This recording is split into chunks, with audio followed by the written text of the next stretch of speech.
Hey guys, welcome to Brian's Man Cave. So today I'm going to be checking out an odd one here. This is a homebrew for the Atari 2600 called Burying E.T. Now, if you recall a while back, there was the discovery at New Mexico, the site where they buried all those video games, those Atari games.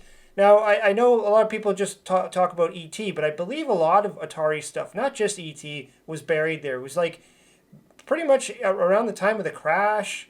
They had all this excess stuff. They had nowhere to put it. Nobody wanted it. They couldn't sell it, and they just dumped it in the desert. And then it was like almost like a conspiracy theory for like years. Like, did they really do it? Is there actually games in the desert? And then we ended up finding out, yes, there was. So somebody thought it would be fun, I guess, to make a game called Surviving or Burying. Burying E.T. And yeah, it's interesting. So basically, you're playing as a bulldozer, and you're bulldozing these games into the ground. So it's a very simple game too. There's nothing really complex about it. But let's check it out. Let's boot it up here.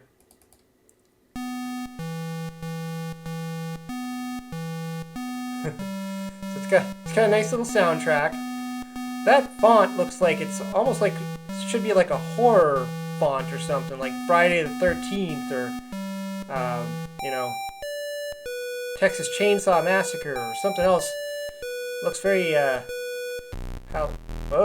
music just got dark there. I guess they didn't want to use the E.T. theme. That's already been used in the original game, so sounds kind of, I'm not sure. Anyways, let's get to playing it. All right, so there I am. I'm a bulldozer, and that's the ET cartridge right there. You basically, look like you went into that hole. You basically just gotta go around and knock these cartridges into the pits. This is your timer down here, so you can see it's running out. And really, the object is to just keep burying ET cartridges, or you can, for better or less, say they're Atari cartridges, because I know there was more than just ET that was buried.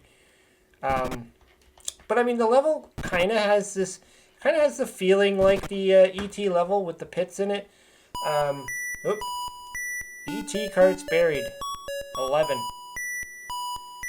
Not the greatest. So you can see it's really just these few screens here. But yeah, this is pretty much it. But also you'll notice that this little dot appears. And again, it's similar to, it has that kind of nod to the original E.T. game, where a little dot would appear on the screen. In the E.T. game, it was a little black dot, and it represented the Reese's Pieces. Now, in the original game, the dot would always appear in the same spot. So I guess they figured whoever programmed this was like, let's do a randomizer. I'm assuming that the dot appearing in the same spot all the time was probably to save space in programming. Maybe you didn't want to have to add that extra bit of randomizing code or something like that. So he just kind of made the dot always appear in the same spot no matter where you are, what level. Whoa! I wonder if this game was like created in like Atari Basic. It looks like something that would have been. Very simple screen, very, blocky. Interesting little sprite with the bulldozer, though. I kind of like the bulldozer sprite. It looks interesting. Especially there, kind of like you could tell what that is. Or, like, you can see it. It almost looks like a little alien thing, though. ET carrots buried. Yeah, there really isn't much to do in this game other than this. I mean, there's no... it's very much like a lot of the earlier Atari games, where there was no actual ending of the game per se. You basically just played until the timer ran out, kind of like Barnstorming and Pitfall, and the game would just keep looping and looping and looping. So this is exactly how a really early Atari 2600 game would have been.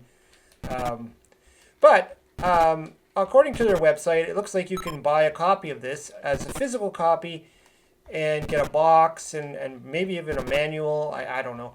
You can check that out. I'm going to leave the link below where I got this game. And it does talk about getting physical copies.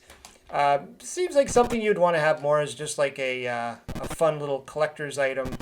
I don't think anybody's going to seriously want to keep playing this game like this because, you know, like I said, it's really just a very, very simple game. Just gonna keep going around and around, grabbing the Atari. Strange that they did the Atari cartridge red. I would have figured they would want to go black because that's the color of the Atari cartridge, but that's okay. And this could be any game. I mean, really, there were more than just ET games in that pit. But really, all you're trying to do is best yourself. Like I got, 13. I think when I first tried this game, I did a few rounds and I was able to get up to like 30.